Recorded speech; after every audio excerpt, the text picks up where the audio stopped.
to the Power of One. Today, we're going to be speaking with funeral director Michael Forrest. We're going to have that conversation for those who are on the fence about getting life insurance, either for themselves or for their children.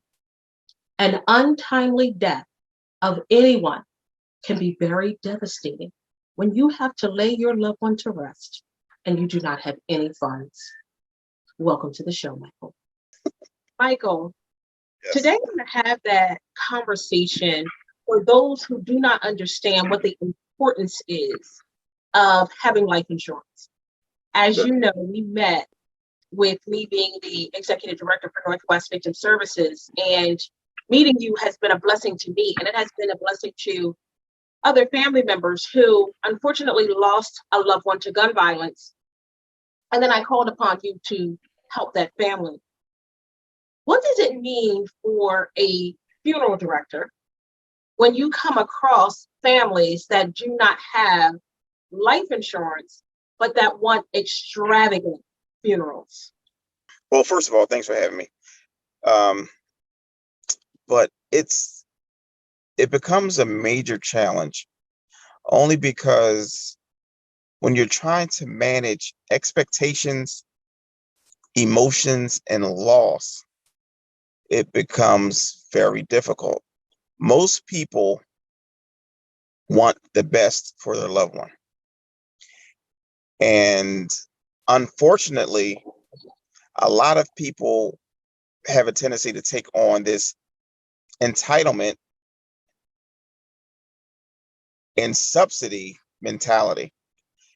And the reality of the fact is all of these services cost something, and there are contractors behind the scenes that, they add their costs into what it is that they want, what they want. And it becomes difficult to meet those expectations without the means. So we have victims compensation, and we know that's reimbursable, and it's up to $6,500. Tell me something, Michael. $6,500 is that a top of the line funeral, or is that just the baseline?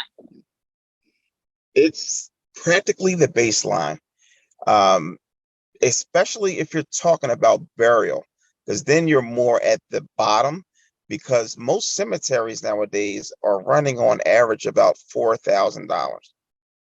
So if you're looking to do a funeral with burial, that means that funeral with all the services involved has to take place for roughly about $2,500. Most people look at a funeral bill and they see the total and they think that all of that money is going to the funeral director, when in fact, the funeral director is pretty much a glorified secretary who's collecting all of the monies and then dispersing it to where it needs to go. So the funeral director isn't keeping all of that money. I would oftentimes tell my families, the funeral director can and may work with you. They may not, because it is a business. I'm very honest with them. But I tell them that the cemetery cost has to be paid up front. And to your knowledge, the cemeteries, they don't have, or they don't take victims' compensation, do you know? To my knowledge, no. Usually when the funeral occurs and we walk when we drive the procession into that cemetery, the cemetery is requiring their money from the funeral director at the point of entry. So no one else is waiting on their monies except maybe the funeral director. So the funeral director is now working at a loss because they have to put monies out and they're not necessarily getting any monies in. And in the case of victim compensation, when it's a reimbursement situation, then the funeral director is pretty much paying for someone else's funeral out of pocket. And that's no way to keep a business sustainable. That is true. That is so true. And I know there have been funeral directors that may not have gotten paid from a claim because of extenuating circumstances or because something happened. So I will say this, my loyalty is with victims and co-homicide survivors. So it's up to me, all of it, to be free. But okay. So victims compensation has made some changes within the last couple of months. And before this, it was that if a victim had any involvement in the victimization, that family more than likely would not be able to file a claim for victims compensation, and that claim may not be paid. They actually changed that piece where they're not going to hold the families accountable, and they're not looking at that anymore. Also, Wait. So they're paying regardless?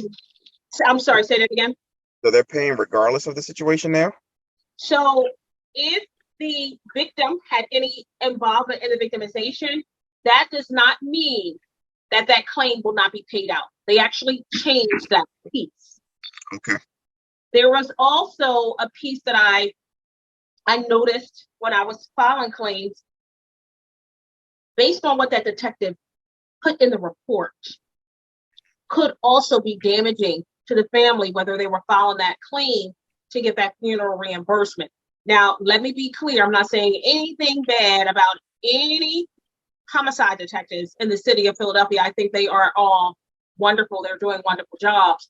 But if that detective had to say there was some illegal activity going on at that time, then that claim more than likely would have been declined. But they did just recently make that change among some other changes. And I don't know if this affects the funeral homes, but remember, a victim or co-homicide survivor had up to 2 years to file a claim with victims compensation. It is now 5 years. So they said they have up to 5 years to file the claim. Now, you indicated that there's a lot of expenses that comes with a funeral. Can you break those expenses down? Like when people get the funeral announcement card, is that a charge? When they have the obituaries, is that a charge? Can you break down? And I know each funeral may be different, but just for the baseline. Everything's a charge. For instance, when your loved one is picked up from a hospital, that's a charge. When your loved one is embalmed, that's a charge. There are fees and supplies that go into that. When the announcement cards are printed, yes, that's a charge. We normally, most places like myself, we contract out to a contractor. So we have to pay for the announcement cards. We have to pay for the programs. If there's flowers, if the casket itself, that has to be ordered. That has to be paid for. You have even the cars on the day of the service. Not only do you have to pay the drivers, you have to fuel the cars, you have to wash and maintain the cars. There's expenses that go out the door every time we take in the call. Cemeteries, of course, and many cemeteries require an outer burial container or vault. So that's another added expense that goes on to the services. Our staff, our equipment, even let's go to the basics. If we have the funeral at our funeral homes, we have to make sure that it's climate controlled for the families. Just the basic housekeeping type things, just the overhead. All of those things have to be paid for just to accommodate a family and their needs. And all of that, hopefully, is paid. Now, let me ask you a question. So if someone has a life insurance policy, I know that money is not coming up front because normal funerals take place, within, say, a week time, if it's not a janaza or something of that nature. So how does that work for those who have a life insurance policy? Because you're not going to actually get that money in hand before the funeral, correct? Well, sometimes there's other contractors, other companies that we may go through if the person or the insurance company qualifies, because not every insurance company, those policies, those proceeds are not assignable. And what that means is the portion of the funeral bill can be assigned to a funeral home to go directly to the funeral home, and then the rest, what's left over, will go to a beneficiary. If the insurance company if they're not assignable, then we can't even collect off the insurance. So other times, because especially since COVID, it's been a little more difficult. We have to verify the insurance policy to make sure that the policy is active and it is enforced for at least set amount to cover the funeral bill. And if that's not the case, then that could be an issue, because sometimes they may take a week to get back to us just to answer us. So in those senses, we have to make sure that those insurance policies are enforced, that we will get paid. Now, will you make the family pay if you do not receive an answer before the funeral? Yeah, there's some, yes, they have to come up with some monies, because we don't know. So now we're operating in the dark, at a blind. Okay. For all of the viewers who are watching, and we know what's going on in the city in which we live in. It's not all bad. But it breaks my heart when I see 15-year-old killed in the street of Philadelphia. It breaks my heart when I see 65-year-old killed in the street of Philadelphia. I will say there is a great number of co-homicide survivors that I speak to, and they don't have life insurance for their loved one. Speak to the importance of getting that life insurance policy. None of us wants to think about, but speak to the importance of that, because not having that policy adds on to that stress, that trauma, and that hurt. And then when they get to a funeral home and they find out how much it is to have a funeral, that's even more devastating to them. Everyone who was breathing should have life insurance. A lot of times we hear, well, he was young, or they were young, so we didn't have life insurance. Case in point, we give a lot of emphasis on baby showers.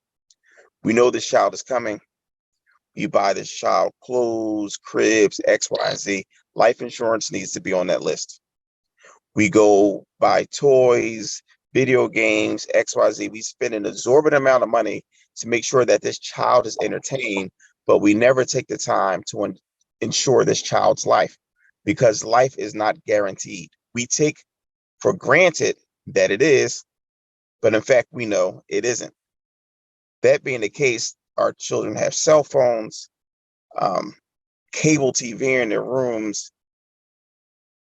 All those expenses, we need to carve out, earmark some of that money to put towards life insurance. They have insurance on their phones. If you can insure a cell phone, you can insure a life. And chances are it may cost the same or less to insure a child. So it's really a matter of perspective. It's a matter of putting things into proper priority. We need to prioritize a little better. But it's not as if we do not have the resources to insure a child. Most children do not even have to go through a medical exam because they're children. They're assumed to be healthy. So it's not a whole lot to do. You pick up the phone. A lot of times you can even do it online over the phone to get it done. We just do not prioritize it. We put more precedence into crimes. I could list so many things we rather spend money on, and not life insurance, which would in the long run cost the least of the things that we spend money on. There has been times where, and not many, where I was providing service to a co-homicide survivor, and they selected one funeral home. And that funeral home actually went to the medical examiner's office and got their baby. And then they changed their mind and went with another funeral home.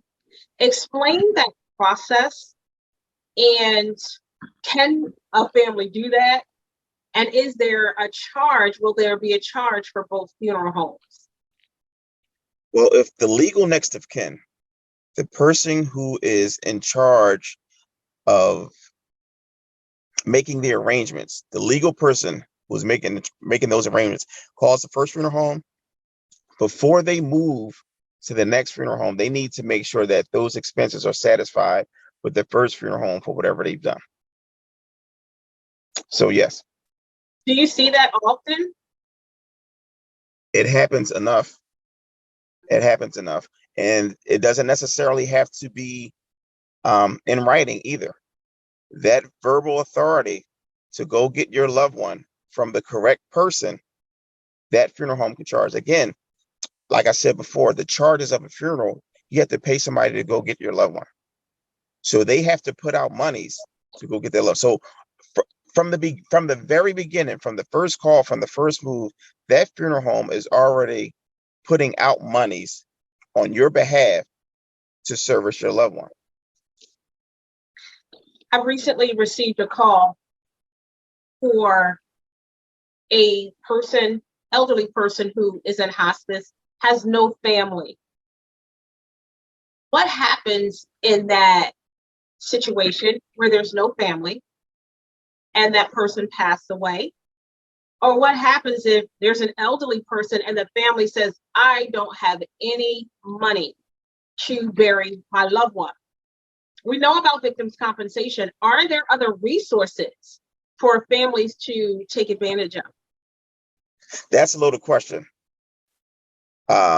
Because you started with the person not having any family. So who's going to file? And you know what? And I forget about the file part, not the file, because actually, if they don't have any family, they will go to the medical examiner's office. And I know the process for the medical examiner's office. So scratch that one. What happens if it's an elderly person and they have family, they don't have any funds, they're probably not going to file for victims' compensation because they weren't a victim. Right. Are there resources available for those who are not a victim in any way? There aren't a lot. At that point, I'm gonna say off the bat, no. Now, what's But available for the city, with the city for $750? that's if the person qualifies for welfare. Okay. They have to qualify for welfare in order to get $750. Now, explain that process. Well, with that being the case, the person has to qualify. They have to be on some type of assistance and qualify to be the recipient of that welfare stipend. And in that process, the family can add another $750. So for a grand total of $1,500. So that program will give $750. The family can add $750. But if that family adds $1 over, if they get $751, then that stipend that the government is giving will take that $750 back from the funeral home. Now, will a funeral home bury a loved one for that amount of money? For $1,500? Where? What grave? I can't see it happening. I know my business, I can't afford to do it. No, I can't speak for everyone's business. Okay. Okay. So I guess I'm a little confused about that whole process. If they only have 750 and the city gives them 750, what do they do at that point? You can cremate. Okay. And cremation is so much cheaper than having an actual service, correct? Yes, because in that there's a lot of expenses that you don't accrue. You don't have to buy a casket. You don't have to go to cemetery. You don't have a service. You just pick the person up and you take them to the crematory, again, with the next of kin authorization. Thank you so much. Please tell the viewers who you are, where your funeral home is located, and how they can get in touch with you. Well, I'm Mike Forrest. I'm the owner and proprietor of Forrest Walker Funeral Home. It's at 53rd and Locust, 228 South 53rd Street. I've been in the funeral service industry for 26 years. So I've been doing this quite a long time. And my phone number is 215-688-2809. It's 215-688-2809. I will say that I've been connected with Mr. Forrest for maybe 4, 5, maybe 6 years. But when we connected, I was very impressed to find out that him being a funeral director, he's not in it just to make money. When I refer a family to him, he's very empathetic, very understanding, and very loving.